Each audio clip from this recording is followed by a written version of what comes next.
नमो अरिहन्ताणम् नमो सिद्धाणम् नमो आयर्याणम् नमो वज्रायाणम् नमो लोये सवसाहुणम् मोक्षमार्गस्य नेतारम् भेत्तारम् कर्मभूव्रताम् ज्ञातारम् विश्वतत्त्वानाम् वन्दे तद्गुणगानम्। तत्वार सूत्र जी ग्रंथ का 7वां अध्याय है। इसमें अणुव्रतों का स्वरूप देखा। अब उसके बाद में जो 12 व्रत है वो अपन ने देखे। अब उसके बाद में आगे और क्या क्या कारण है जिससे कि पुण्य आश्रय होता है। बेसिकली श्रावक की जो चर्या है उससे रिलेटेड सारी चीजें बता है। तो उसमें एक आता है संलेखना। तो संलेखना श्रावक भी करता है और मुनिराज भी करते हैं, दोनों ही लेते हैं। तो कैसा क्या होता है उसमें उसका स्वरूप अपन थोड़ा सा यहाँ पे देखेंगे। सूत्र नंबर 22 मारणान्तिकीं संलेखनां जोषिता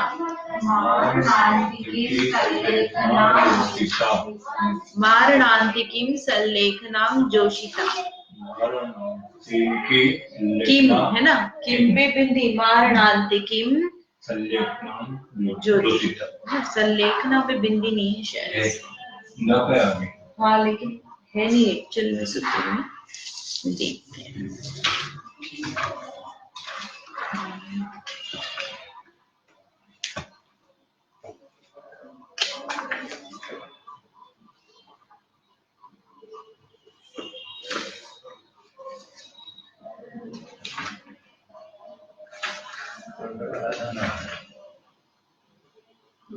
ये इसमें तो है, उसमें नहीं है, देखना पड़ेगा संलेखना का ना। संलेख नाम जोशिता, जोशिता जोश जोश बोलते हैं ना। तो जो संलेखना है तो कब लेते हैं, मरण के समय। तो उसको कहा मारणान्तिक। तो मरण के समय जो संलेखना है वो कैसे लेना, जोशिता यानी जोश यानी उत्साह से, उत्साह पूर्वक या प्रीति पूर्वक सेवन करने वाला होता है। वही जो कौन, वही महाव्रती या फिर अणुव्रती आगे चलकर मरण के समय में संलेखना को धारण करता है, जिससे उसको पुण्य का आश्रय होता है। मोक्ष तो नहीं होगा। क्यों नहीं होगा, क्योंकि वह मरण कर रहा है ना, और अगले भाव की आयु बंध चुकी है उसकी, या बांध रहा है, कर्मों का क्षय नहीं किया है। जो आचार्य श्रेणी चढ़ते हैं, शपक श्रेणी चढ़ते हैं, वो कर्मों का क्षय करते हैं, तो उनके संलेखना नहीं बनती, क्योंकि केवल ज्ञान आदि प्रकट हो गया है, कर्मों का अभाव हो जाएगा। तो संलेखना किसके बनती है, जिसके कर्म बचे हैं ना, क्षय नहीं करा है, अगले भाव की आयु बंदी है, बनने जाने वाली है, अगली गति में जाने वाला है। तो वह जीव एक गति से दूसरी गति में जाता है, तो वो मरण के समय में समता भाव धारण करके संलेखना को धारण करता है। जैसे जिस जीव ने अभी शारीरिक समय दर्शन प्राप्त कर लिया, राजा श्रेणी या राजा श्रेणी का नहीं तो किसी और भगवान का अपन ले, उसके बाद उनको देवगति में जाना है, तो अभी यहाँ संलेखना नहीं है, ले भी सकते नहीं भी ले सकते। देखो उसकी स्थितियां बताइए, देखो परिभाषा देखते हैं अपन कि कब ली जाती है संलेखना, कैसी स्थिति में। अभी बोलता चालता व्यक्ति तो संलेखना नहीं ले लेगा, और अच्छी चर्या चल रही वो भी संलेखना नहीं ले लेगा। तो कौन संलेखना लेता है, किस परिस्थिति में संलेखना ली जाती है, वो बताते हैं। जिसका इलाज नहीं दिखे, ऐसी असाध्य बीमारी जैसे कैंसर हो गया, ब्रेन ट्यूमर हो गया, जिसका कोई इलाज नहीं है, अभी तक मोस्ट ऑफ द बीमारी है सबका इलाज हो ही जाता है, ऐसा जरूरी नहीं है। बहुत सारी बीमारी ऐसी भी है जो कि आपको पता चले तो ऐसी स्टेज में आने के बाद उसका इलाज नहीं होता है। तो फिर डॉक्टर भी क्या बोलते हैं कि अब हम इसका इलाज नहीं कर सकते। कितना भी इलाज कर लिया, तो पहले करते गए तो अब दवाइयों का असर भी खत्म हो गया उस व्यक्ति पे, तो डॉक्टर भी मना कर देते हैं कि आप भर ले जाओ, हम कुछ नहीं कर सकते। तो ऐसी स्थिति ना, जिसका इलाज नहीं दिखे, ऐसी मिटने का उपाय न दिखता हो, ऐसा उपसर्ग, उपसर्ग समझते भाई साहब? उपसर्ग आता ना मुनिराजों पे, जैसे कि स्यालनी ने खा लिया, प्राकृतिक भी हो सकता है और किसी पर्सन से किया हुआ, है ना, दोनों तरह से हो सकता है। आपदा, बाढ़ आ गई, भूकंप आ गया, आग लग गई, या किसी ने आग लगा दी है, तो कैसी भी उपसर्ग आ रहे हैं। अब मिट नहीं रहा है, दिख रहा है अपने को कि भैया अग्नि में बिठा दिया मुनिराजों को, रुई में लपेट के जलाई दिया, तो आप कितना भी करेंगे, शरीर तो क्या है, उद्गल है, अग्नि का निमित्त मिला है तो जलेगा ही, वो बुझ भी जाएगी तो भी शरीर जो है वो क्षीण होगा ही। तो ऐसा उपसर्ग जिसके मिटने का उपाय न दिखता हो, थोड़ा बहुत बोल रहा है कोई, चिल्ला रहा है, पत्थर फेंक रहा है, वो उपसर्ग ऐसा नहीं कि जो मिटेगा नहीं, थोड़ी देर पत्थर बरसा रहा है, थोड़ी देर बाद तो चला ही जाएगा। बोल भी रहा है तो थोड़ी देर तक बोलेगा, कितना क्या होएगा, इससे शरीर नष्ट नहीं होगा। लेकिन जो प्राकृतिक आपदा इस तरह से है जिससे प्राणों का घात हो जाए, ऐसी कोई सा उपसर्ग आ जाए, तो वो उसको हम खत्म नहीं कर सकते, है ना। आप गए, गाड़ी का एक्सीडेंट हो गया, तो कोई तो निकल गया, लेकिन आप ऐसी जगह फंस गए, आपके शरीर में ऐसी चीज फंस गई कि आप उसको हटा ही नहीं सकते हो, निकल भी जाएंगे तो आपके प्राण नहीं बचेंगे। ऐसी स्थिति आ जाए, ठीक है। दुर्भिक्ष आने पर, दुर्भिक्ष यानी कि अकाल, सूखा पड़ गया, भोजन का अभाव हो गया, पानी का अभाव हो गया, ऐसा दुर्भिक्ष आने पर। उपसर्ग जैसे पारसनाथ भगवान के ऊपर आया, हाँ, पार्श्वनाथ भगवान पे उपसर्ग आया, मुनि पारसनाथ का उपसर्ग आया, तो उसको उपसर्ग तो इस श्रेणी में तो आएगा ही ना। तो जैसे वो पत्थर बरसाए या अग्नि बरसे, तो जैसे समझो यहाँ बैठ के भगवान ध्यान कर रहे हैं, तो क्या बस उतनी जगह आएगा क्या? वो जैसा वहाँ और भी तो लोग होंगे ना, हुआ था ना, वहाँ पे आसपास के जीव भी प्रभावित हुए ही थे। वही तो उनपे भी तो आया था ना, तो वो उपसर्ग नहीं कह रहा है ना, उपसर्ग ही उनपे भी उपसर्ग हो रहा है। वो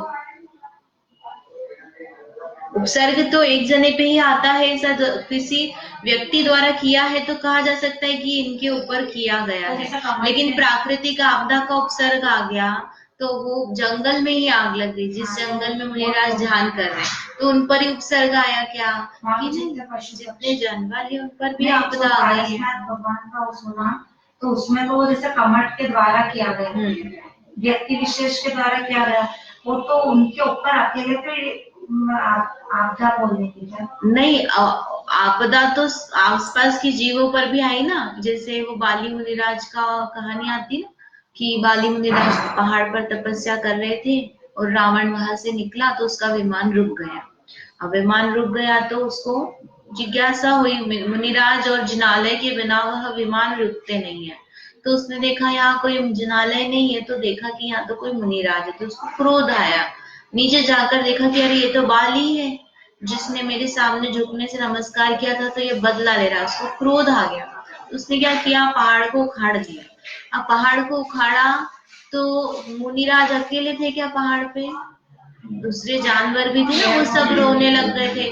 तभी तो वो आता ना कि मुनिराज ने अपना अंगूठा थोड़ा सा टेढ़ा कर दिया, तो पहाड़ कैसा हो गया, दबने लग गया, तो वो रावण रोने लग गया, इसलिए उसका नाम रावण रख दिया, ऐसा नाम भी लिया रोने के कारण से।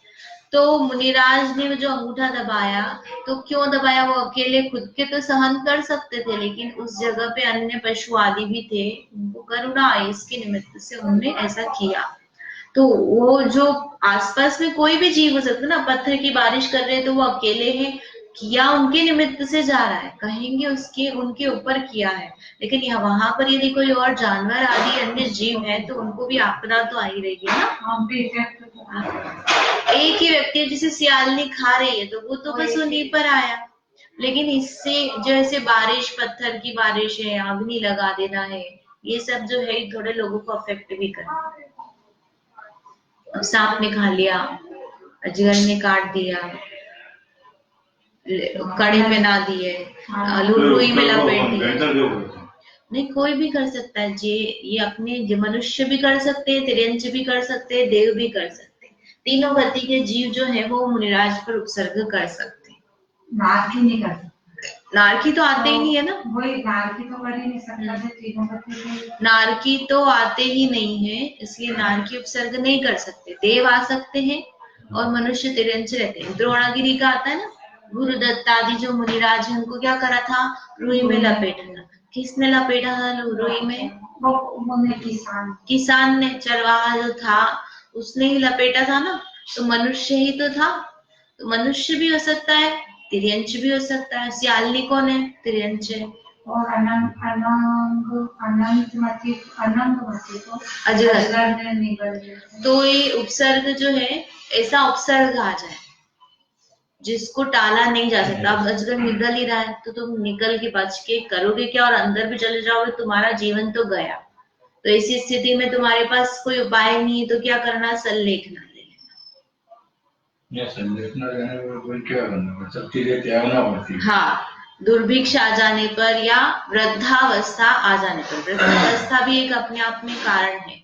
वृद्धावस्था यानी ऐसी अवस्था आ गई कि आप चल नहीं पा रहे हो, आप बाथरूम जो है वो बिस्तर में ही हो रही है, आपसे नहीं जा पा रहे हो, भोजन पचना बंद हो गया है, लीवर खराब हो गया है, आंखों से दिखना बंद हो गया, आप शोधन नहीं कर पा रहे हो, आप अपने काम स्वतंत्रता से कर नहीं पा रहे हो, तो ऐसी वृद्धावस्था तीव्र पर आ गई, ऐसा समझ लो ना। वृद्धावस्था की शुरुआत हो गई अपनी, लेकिन अभी हम अपने सारे कार्य स्वाधीनता से कर रहे हैं, तो अभी हमें सल्लेखना लेने की जरूरत नहीं है। निमित्त बताते कि भैया अभी आपका शरीर जो है काम करना, जो इसकी फंक्शनिंग कम होती जा रही है, अब बंद होने लग गई, आपको वो साइड इफेक्ट दिखने लग जाएंगे। कोई ना कोई आप बीमारी ठीक करने जाओगे तो दूसरी बीमारी हो जाएगी।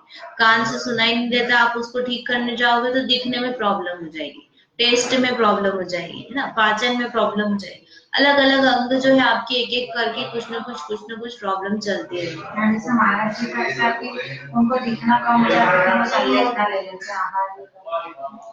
ठीक है, तो रोग हो जाने पर, कोई सा ऐसा असाध्य जिसका इलाज नहीं दिखे, ऐसा रोग हो जाने पर, इसके लाइन है ना, उधर आएंगे। तो जो शरीर का त्याग किया जाता है उसे सल्लेखना कहते हैं। सल्लेखना यानी अच्छे प्रकार से, भली भांति से क्रश करना। क्रश करना, क्या क्रश करना, तो दो तरह से क्रश किया जाता है, बाहरी शरीर और भीतरी परिणाम। उसको दो नाम दिए, सल्लेखना के दो भेद बन जाते हैं उसके आधार पर, काय सल्लेखना और कषाय सल्लेखना। कौन कौन से हो गए? काय सल्लेखना और कषाय सल्लेखना। सल्लेखना यानी अच्छे प्रकार से, सत यानी भली प्रकार से, लिख धातु है ना उसमें, सल्लेखना तो उसमें क्रश करना, उसको नष्ट करना, इस तरह से आएगा। लेखने वाला लेखन नहीं है वहां पे, ठीक है। तो दो प्रकार से क्या क्या क्रश करना, हमको क्या नष्ट करना है, इस शरीर को नष्ट करना है भली प्रकार से। ऐसा नहीं कि हम आत्महत्या करने लग जाए, जैसे कि लोग फांसी लगा ले, तो वो सल्लेखना नहीं आएगी। और भीतरी परिणाम भी हमारे कलुषित नहीं हो, आत्मा जो है शरीर को छोड़ रहा है तो उस समय हमारे परिणाम समता के साथ रहे। ऐसा नहीं दिखे कि भैया सोसाइटी नहीं है, उसका घर से मोह ही नहीं छूटा है, अभी सल्लेखना ले ली है, ठीक है। एक बार क्या हुआ, एक बाबूजी बहुत बीमार थे, तो बाबूजी बीमार थे तो सब लोग उनसे मिलने आए, तो उन्होंने पूछा टोनी कहाँ है, तो बोले टोनी यहाँ है ना। पिंटू कहाँ है, तो पिंटू भी यहाँ है। फिर उन्होंने पूछा गोपी कहाँ है, तो बोले गोपी भी यहाँ है। फिर उन्होंने पूछा रमेश कहाँ है, बोले रमेश भी यहाँ है। बोले सब चारों के चारों तुम यहाँ हो, तो दुकान पे कौन बैठा है? दुकान का मोह है ना, वो लोग तो दुकान का मुंह छोड़कर दादाजी के पास आए कि भैया चलो दादाजी से दो बातें कर ले, उनको देख ले अंत समय में। दादाजी को क्या है कि तुम चारों यहाँ आ गए तो भैया दुकान पे कौन बैठा है, तुमको अंत समय चल रहा है और तुम्हें अभी भी क्या दिख रहा है, दुकान पे तुम नौकर को बिठा के आए हो। तो तुम्हारे कषाय की सल्लेखना नहीं हुई है, तुम्हारा सम्यक तो नहीं हुआ अभी, तुम्हारा तो बाहरी मोह ही चल रहा है, अभी तो तुम आए ही नहीं हो अंदर आत्म परिणाम पे, बाहर ही बैठे हो तुम, परिग्रह में ही उलझे हुए हो। तो उसको अंत करना, मतलब सिर्फ हम खाना पानी छोड़ देने से संलेखना नहीं हो जाती है। खाना पानी छोड़ देने पर क्या होगा, त्याग तो हो जाएगा, पुण्य भी बंधेगा, लेकिन अंदर में शांति नहीं रहेगी। जिसको वास्तव में अपने को संलेखना करना है, जिसको क्रश करना है, वो नहीं हो पाएगा। दूसरे लोग भी मर रहे हैं, हम भी मर रहे हैं, तो उनमें और हमें क्या अंतर हुआ? अगर हमारे परिणाम में संश्लेषणा बनी हुई है तो हम पानी पानी कर रहे हैं, हमने पानी का तो त्याग कर दिया जी, कि इसलिए अब इन्होंने बोला था हम सब लोग हम का पानी पिएंगे, तो ऐसे परिणाम अंदर में चल रहे हैं उसके। तो उसकी अभी जो संलेखना है वो सम्यक प्रकार से नहीं बन पाएगी। ठीक है, तो काय की संलेखना में क्या करना, अनशन रस परित्याग आदि का क्रम से त्याग करना है ना। एक उपवास करा फिर आहार लिया, एक उपवास करा फिर आहार लिया, फिर 2 उपवास करे फिर आहार लिया, क्रम क्रम से बढ़ाते जाना है। यानी पहले 2 टाइम भोजन करते थे तो अब 1 टाइम भोजन कर दिया, 4 बार चीजें लेते थे तो अब 2 बार कर दिया, है ना। 6 रस लेते थे तो किसी रस का त्याग कर दिया। शरीर का पोषण करने वाले जो चीजें हैं उनको त्यागते जाते हैं। इस शरीर वृद्धावस्था भी आ गई ना, तो पचता भी नहीं है, वात पित्त कफ भी इनबैलेंस हो जाते हैं। तो जो 6 रसों का त्याग हो जाता है ना, तो उससे वात पित्त कफ जो है सब जो होते नष्ट हो जाते, नष्ट हो जाते मतलब दब जाते। कफ भी नहीं बनेगा, वात भी नहीं होगा, पित्त भी नहीं होगा। इसमें 2 या 3 प्रकार का आहार बताया, आचम्ल, कांजी, और कांजी के अलावा एक निर्विकृत, निर्विकृत यानी बिना मसालों का, बिना घी तेल आदि का भोजन, निर्विकृत है ना। और आचम्ल में क्या है कि वो शुद्ध जो भोजन है उसको आप मांड के साथ, कांजी के साथ दो। और एक सिर्फ कांजी, क्यों निराश, सिर्फ भात की जो चावल की मांड होती है उसको लेते हैं। तो 3 तरह का उनका आहार बताया है। तो क्रम से त्याग किया जाता है, ऐसा नहीं कि पहले दिन से आप अभी तक तो लड्डू पेड़े बाफले खा रहे थे, अब कल से आपने कांजी लेना शुरू कर दिया, तो वो तो फिर आत्महत्या में जाएगा। क्रम से लिखा ना, क्रम से करना इनका परित्याग, थोड़ा थोड़ा थोड़ा थोड़ा करके घटाते जाना। कोई किसी व्यक्ति को चाय की या कॉफी की आदत है या शराब का सेवन है, तो उसको हम क्या करते हैं, थोड़ा थोड़ा पहले कम कराते हैं। और रोज चाय 1 गिलास 2 गिलास या 5 बार पीता था तो हम उसकी 3 बार करते हैं, फिर 10 दिन बाद उसकी 2 बार करते हैं, फिर 1 बार करते हैं। अब 1 बार में भी वो क्वांटिटी उसकी कम करते जाते हैं और धीमे धीमे करके उसकी छोड़ दी जाती है। एकदम से आप बंद कर दोगे तो क्या होगा, शरीर में उसको सिर दुख रहा है, कभी उल्टी जैसा हो रहा है, कभी बीमार हो रहा है, और फिर वो चिड़चिड़ भी करेगा, बहुत सारी समस्या होगी, और उसको कषाय भी बनेगी, संक्लिष्टता भी रहेगी। इसी प्रकार से आपका शरीर अभी ऐसा नहीं हो गया कि बिल्कुल आप मरण कर हो ही जाएगा कल ही। जिसका कल ही होने वाला है ऐसी स्थिति है, तो उसके तो आप सब छुड़ा सकते हो, हर पानी आदि। पर जैसे किसी को इतना ज्ञान नहीं, और उसने जैसे ये दादाजी इधर रहते थे ना आपके घर के थोड़े आगे, उनने दोपहर तक का अच्छा खाना खाया, दवाई ली और 1-2 घंटे बाद सब त्याग कर दिया।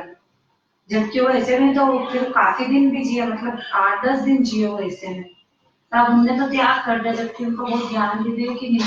तो फिर ये तो हाँ होगा। तो इसलिए जरूरी है गुरु का होना, संलेखना, गुरु निर्यापक जिसको कहते हैं, आचार्य बोलते हैं, मुनिराज हो कोई या फिर कोई श्रावक भी हो सकता है। मूल रूप में तो क्या है, आचार्य रहते हैं, आचार्य नहीं मिले तो फिर श्रावक भी।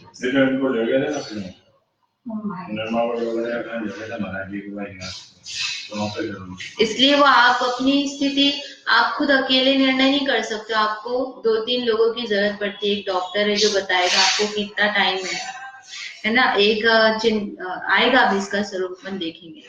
इतना ही क्रश करेगी परिणाम आकुलित होकर आराधना से चलायमान न। समझ में आया ना कैसे क्रश करना है काय को। एकदम इतना कर दिया, परिणाम में आकुलता बहुत ज्यादा हो। 10 उपास करते ना एकदम से लोग, कैसी स्थिति होती है उनकी। 5 दिन 6 दिन बाद तो ऐसे हो जाते हैं बिल्कुल कि लोगों को उनको पकड़ के ले जाना पड़ता है। लोग पंखा कर रहा है, कोई मालिश कर रहा है, और बस वो लेटे रहते दिन भर, और जिंदगी में कभी उपास नहीं किए होंगे उन्होंने। एक साथ तो आप 7 ही कर लो, आपको 10 क्यों करना है? बिल्कुल गिनती करनी होती है हमको, महान उपवास, महान पारणा और समाज में नाम इत्यादि। 1 उपवास, 2 उपवास, 3 उपवास, जितने आपसे बने आप उतने करो ना। आपको शरीर थोड़ी सुखाना है, लोगों को थोड़ी दिखाना, अपनी आत्म साधना करने के लिए उपवास किया जा रहा है, पर वो उद्देश्य भटक जाते हैं। यहाँ पर भी आप ये उद्देश्य भटक जाओगे, फिर आपको कषाय आप कम नहीं कर पाओगे। तो क्रम से करना, एक एक करके कम करना, एकदम से नहीं करना। कषाय जो आपने बोला ना दादाजी का अर्जुन का, तो अपनी स्थिति वो जीव को खुद भी थोड़ी समझ में ज्ञान होना चाहिए। अगर उसको भाव है कि मुझे लेना है, तो उनको ऐसा ज्ञान होना चाहिए कि कैसी स्थिति में लिया जाता है, कैसी शरीर की स्थिति होती, कब किस समय लेना। तो लेना भी है तो एकदम से सब चीज का त्याग नहीं कर देना, वो ज्ञान बराबर नियम लेने आना चाहिए। क्या है कि लोग अपने मन से नियम ले लेते हैं, हाँ संलेखना नहीं, बहुत सारे नियम लोग अपने मन से ही ले लेते हैं, और ऐसे ले लेते हैं भाव में आके, और बिना अभ्यास किए आजीवन के बहुत सारे नियम। फिर बाद में उनको समझ में आता है कि ये हम इसको अन्य तरीके से लिया जा सकता था, या ऐसा भी किया जा सकता था, अब तो हमने ले लिया है, अब ले लिया तो करता रहेगा, बोझ बन जाता है फिर वो नहीं। हाँ, या तो फिर तोड़े आता नहीं है ना लोगों को लेना, कि कैसे लेना, क्या लेना, किस तरह का नियम ले जाता है। और गुरु के अभाव में वो कुछ तो भी नियम ले लेते हैं। इसलिए गुरु का सानिध्य जरूरी है। आप चाहे चरणान योग में अपने डेली के आजीवन नियम ले रहे हो, चाहे संलेख ना ले, गुरु का साथ जरूर। हाँ, गुरु मतलब जो जानकार हो। फिर कषाय यानी भीतरी परिणाम, तो शुभ ध्यान, स्वाध्याय आदि पूर्वक निज परमात्मा स्वरूप के सेवन से, इस प्रकार की मोह राग द्वेषादि से अपना ज्ञान दर्शन परिणाम मलिन न हो। क्योंकि गुरु में तो जैसा महाराज हर जगह पे जरूरी थोड़ी, गुरु आप ढूंढो, जहां आपको गुरु मिले आप वहां चले जाओ। हाँ, इसमें आया है कि जो मुनिराज है वो जैसे 12 साल की उन्होंने ली है, तो 12 साल में वो ढूंढते रहते हैं किसके पास जाकर के मैं अपनी समाधि करूंगा। जैसे 12 साल का ले लिया, तो वो योग्य मुनिराज को देखते हैं, रहते हैं थोड़े थोड़े दिन सबके पास, जांचते हैं कि ये मेरे अंत समय में मेरा बराबर से समाधि मरण करवा पाएगा कि नहीं। ढूंढते रहते, नहीं मिलता तो ढूंढते रहते।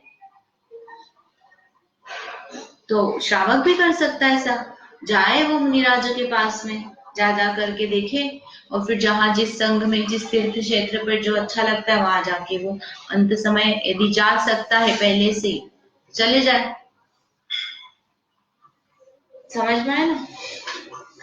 तो कषाय में क्या है, किस तरीके से कषाय जो है कम होगी, कि आप परिवारजनों की संगति में रहोगे तो कषाय तो कम नहीं होंगे। हम लोग एक दादी जी के यहाँ पे गए, बीमार, अभी तो पता भी नहीं वो है कि नहीं, हम जाने के पहले गए थे। तो वो दादी जी बिल्कुल बिस्तर में थे, और उनको पूरा मतलब किडनी फेल हो गया था उनका। हम उनको सुनाने के लिए गए, तो वहां पे 8-10 लोग बैठे हुए थे, और सब घर परिवार की बातें चल रही थी। हम ये सुना रहे हैं, बात कर रहे हैं, इतने में एक आंटी, एक दादाजी आए। वो दादाजी समझ लो आप 70-75 साल के दादाजी होंगे। वो आए और वो लोगों से बातें करने लग गए कि किसकी शादी बची है, किसका लड़का बचा, भी इसका बचा है, इसके लिए लड़की देखनी बची है, इसकी अपन ने करवाई थी। मतलब वो आकर के क्या बातें कर रहे हैं, घर परिवार की।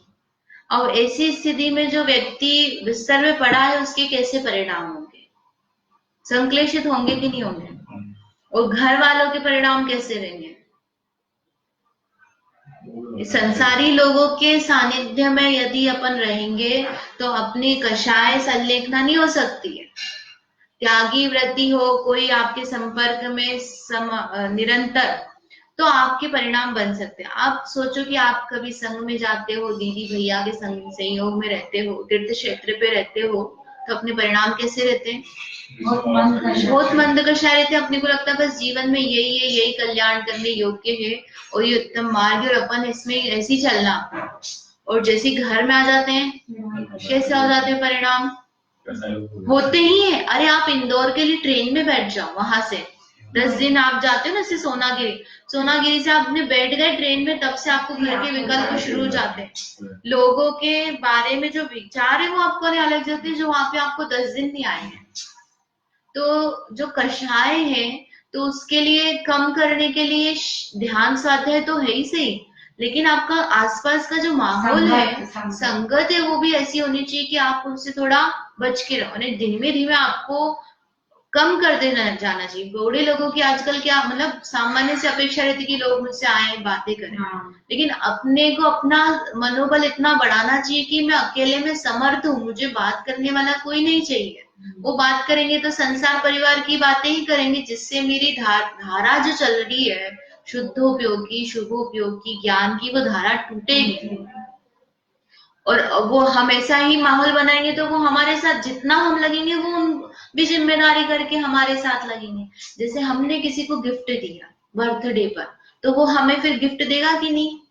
तो ऐसे ही हम किसी को समय देकर के उसके मोह में लगे हुए, राग में लगे हुए, तो वो भी हमारे पास आएगा, उसको भी लगेगा अरे इन्होंने हमारा बहुत किया तो हमको उनको करना चाहिए। तो आप पहले से ही निवृत्ति लेकर के कम करते जाओगे कांटेक्ट, तो आप निवृत्त घर में रह करके हो पाओगे। अपने कमरे में अपने साधन भी ऐसे जुटाना कि जिसमें आपको शांत परिणाम बने, स्वाध्याय आदि के, ध्यान के, भगवान की प्रतिमा है, फोटो है ना, ऐसे ही चीजें रखना। भोगों के साधन रखोगे तो वो देखकर ऐसे ही लगेगा अरे ये खराब हो रहा है, ये दिख रहा है, वो दिखते रहेंगे विकल्प। रामेश्वर जी पंडित जी ने एक बार बोला था कि तीर्थ यात्रा भी इसी उद्देश्य से करना चाहिए कि कौन सी जगह मेरे समाधि के लिए उपयुक्त है, इसलिए पूरे समय यात्राएं करो, पर उद्देश्य हमेशा ये रखो कि कहाँ पर जाकर के हम अंतिम निकाल सकते। तो कषाय ऐसे मतलब आप सोचो कि मैं कम कर लूंगा, तो भी बाहरी लोग यदि ऐसे आ गए, आपके आगे आकर बैठ गए, आप हॉस्पिटल में हो, आपका पेट दुख रहा है ना, और सोचो 10 लोग आकर बैठ गए, बार बार पूछे क्या हो गया, क्या हो गया, हम कुछ कर दें क्या, तो आप उत्तर देने की स्थिति में नहीं हो, लेकिन आपको उत्तर देना पड़ेगा। आप उनके शोरगुल से परेशान हो जाओगे। लोग आकर बोलेंगे कि अरे तुम ये लगा लो, तुम वो कर लो, इस डॉक्टर को दिखा दो, उसको कर दो, तो वो स्थिति तो नहीं है ना आपकी। इसलिए घर परिवारजनों से दूर ही चले जाना चाहिए।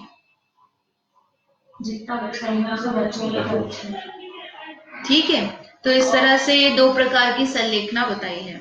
और संलेखना करने वाला आराधक कैसा होता है, उसको कैसे गुण होना चाहिए, तो सबसे पहले तो कैसा है, संस्कारी होना चाहिए, श्रेष्ठ संस्कारी। संस्कारी से मतलब क्या है, धर्म के संस्कार होना चाहिए उसको। धर्म अंत समय पे करें, आप नहीं कर सकते, कोई सुना भी देगा तो आपको समझ में ही नहीं आएगा, क्योंकि आपने कभी पढ़ा नहीं है। पढ़ा होगा आपने, समझा होगा, तो कोई आपको आकर 12 भावना सुनाएगा तो आपको भाव लगेगा, नहीं तो बस आपको नमोकार मंत्र ही समझ में आएगा। अब जैसे जिसकी रुचि नहीं है और आपन बाबूजी त्याग कर दो, बाबूजी त्याग कर दो, अब बाबूजी ने कभी नमोकार ही नहीं बोला, कभी मंदिर ही नहीं गया, तो क्या त्याग कर दो? वो तो फिर भी ऊपरी तरीके से उनका त्याग किया जाता है, तो एक लोग परिणाम कम हो जाता है। परिणाम ही तो नहीं है, त्याग क्या समझ ही नहीं रहा वो जीव, तो शब्द से त्याग से क्या कुछ तो परिणाम आना चाहिए। चेतना होती तो करता है व्यक्ति। नहीं, जैसे मेरे को रुचि थी, अब आपने बोला दीदी त्याग करो, दीदी त्याग करो, नहीं करते लोग। अब मैं तो कर भी दिया तो अच्छी बात है ना, उसने भले ही उस समय वैसे भी तो मरणासन है, उसको अपन जबरदस्ती भी करा रहे तो वो कर तो रहा है, कम से कम विरोध तो नहीं कर थोड़ा तो पूर्ण बंद ही जाएगा, थोड़े परिणाम तो उसके कि हाँ मेरे को विरोध नहीं करना, वो जो बोल रहे अपन कर लो, ऐसा कर रहा है, तो वहां पे भी उसकी मंद कषाय तो हुई कि नहीं हुई? नहीं तो लोग तो बोले मेरे को कचौरी लाके दो। हाँ, शिथिलता, शरीर की शिथिलता, शरीर की, मन कषाय की भी शिथिलता हो जाती ना। अब जाने वाला है, भय भी लगता है व्यक्ति को, तो सोचता है कि अपन चलो पुण्य बांध ले, कुछ तो अच्छा कर ले, त्याग कर दो, और कुछ नहीं तो बहती गंगा में हाथ धो लो, इस प्रकार के परिणाम हो जाते। कर भी दे, कषाय बंद हो जाएगी उसकी। हो सकता है उस समय अपने को नहीं दिख रहा है कि अरे ये तो जीवन भर ऐसा किया, हो सकता है अंत समय में उनके परिणाम अच्छे हो जाए, विकल्प अच्छे, परिणाम से विकल्प अच्छे बन जाए। ठीक है। तो श्रेष्ठ संस्कारी हो। दूसरा है प्रसन्न हृदय, रोता गाता नहीं हो। ये तो वो अंत समय में भी अरे मेरा ये हो गया, लुट गया, ये नहीं मिलने आया, वो नहीं करने आया, और मेरे ये दुख रहा है, वो दुख रहा है। प्रसन्न हृदय रहेगा तो क्या होगा, कैसी भी उसकी शरीर में पीड़ा होगी, आकुलता नहीं होगा, निराश नहीं होगा, डिप्रेस नहीं होगा। त्यागी हो। त्यागी मतलब कि उसके त्याग की भावना भी है और पूर्व में भी उसने त्याग आदि किए हुए हैं, त्याग करता हुआ आया है, तो वो अभी भी त्याग का अभ्यस्त है, संलेखना अच्छे से ले सकता है। जिसने व्रत उपवास किए हैं तो संलेखना में करते समय उसको बाधा नहीं आएगी कि अरे आधा दिन हो गया मेरे को भोजन नहीं दिया, तो ये कषाय में उसकी प्रॉब्लम नहीं आएगी उसको। फिर इससे वो जुड़े हुए हैं ना, जैसे आप प्रोषद उपवास है तो अष्टमी, चौदस के पहले सप्तमी और नवमी, तो वो व्यवस्था क्रम से अभ्यास करते हैं ना। अभ्यास है, इसलिए तो फिर वो त्याग का महत्व समझ भी रहा है ना। अब जिसने जीवन में नहीं करा, अब उसको बोलते अब तुम्हारा त्याग है, अब तुम मत खाना पीना, तो बेचारा आकुलता ही करेगा वो तो। इसलिए त्यागी हो ना। फिर क्षमाशील हो। क्षमाशील बहुत गंभीर और गुण है उसका, कि क्षमाशील है, उसने दूसरे लोगों को बहुत कष्ट पहुंचाया है, या दूसरे लोगों ने उसके साथ बहुत बुरा बर्ताव किया जीवन में, कैसे भी लोगों, पुत्र पुत्री ने उसको अंत समय में साथ नहीं दिया, सेवा नहीं की बहू ने, तो भी उसके प्रति क्षमा का भाव रखना। पत्नी ने सेवा नहीं की, पत्नी ने खाना नहीं खिलाया, बेटे ने हमारी देखभाल नहीं करी, हॉस्पिटल में डॉक्टर के पास नहीं लेके गया, प्रॉपर्टी में हमारे पीछे पड़े हुए, कैसा भी व्यक्ति उसके रिलेटिव्स हो तो भी क्या करना वाला हो, उसको क्षमा करने वाला। क्षमा नहीं करेगा तो कषाय उसकी कम नहीं हो सकती, नष्ट नहीं हो सकता, तत्व नहीं समझा ना, इसलिए वो क्षमा नहीं कर सकता।